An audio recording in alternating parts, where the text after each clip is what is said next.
To Andhraprabha. నేను మీ హేమమాలిని. తమ సిబ్బందిపై దాడులకు పాల్పడితే తీవ్రమైన కఠిన చర్యలుంటాయని టీజీఎస్ఆర్టీసీ ఎండీ వీసీ సజ్జనర్ హెచ్చరించారు. నిందితులపై పోలీస్ శాఖ సహకారంతో రౌడీ షీట్స్ తెరుస్తామని ఆయన స్పష్టం చేశారు. దుండగుల చేతిలో దాడికి గురై తార్నాక ఆర్టీసీ ఆసుపత్రిలో చికిత్స పొందుతున్న కుషాయిగూడ డిపో డ్రైవర్ దారావత్ గణేష్ ను సజ్జనర్ శనివారం పరామర్శించారు. ఆరోగ్య పరిస్థితితో పాటు దాడి జరిగిన తీరును ఆయనను అడిగి తెలుసుకున్నారు. గాయపడ్డ డ్రైవర్కు టీజీఎస్ఆర్టీసీ పూర్తిగా అండగా ఉంటుందని, ఈ విషయంలో ఎలాంటి ఆందోళన చెందవద్దని భరోసా కల్పించారు.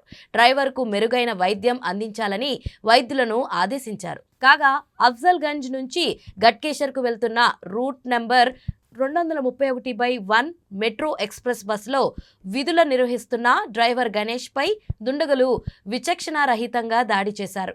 ఎలాంటి తప్పు లేకున్నా బస్సును రోడ్డుపై ఆపి సీట్లలో కూర్చున్న డ్రైవర్ను అసభ్య పదజాలాలతో దూషిస్తూ 6 తీవ్రంగా కొట్టారు. డ్రైవర్ గణేష్ కు తీవ్ర గాయాలవడంతో డ్రైవర్ అపస్మారక స్థితిలోకి వెళ్లిపోయారు. వెంటనే ఆయనను తార్నాకలోని ఆర్టీసీ ఆసుపత్రికి తరలించారు. ఉస్మానియా యూనివర్సిటీ వై జంక్షన్ వద్ద జరిగింది ఈ ఘటన.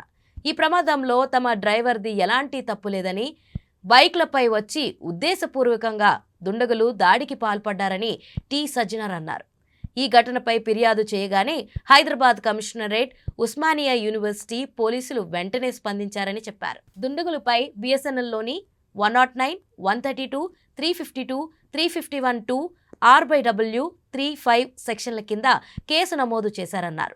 5 దుండగులను నేడు అరెస్ట్ చేశారని తెలిపారు. ప్రజల మధ్య విధులు నిర్వహించే టీజీఎస్ఆర్టీసీ సిబ్బందిపై దాడి చేయడం బాధాకరమన్నారు.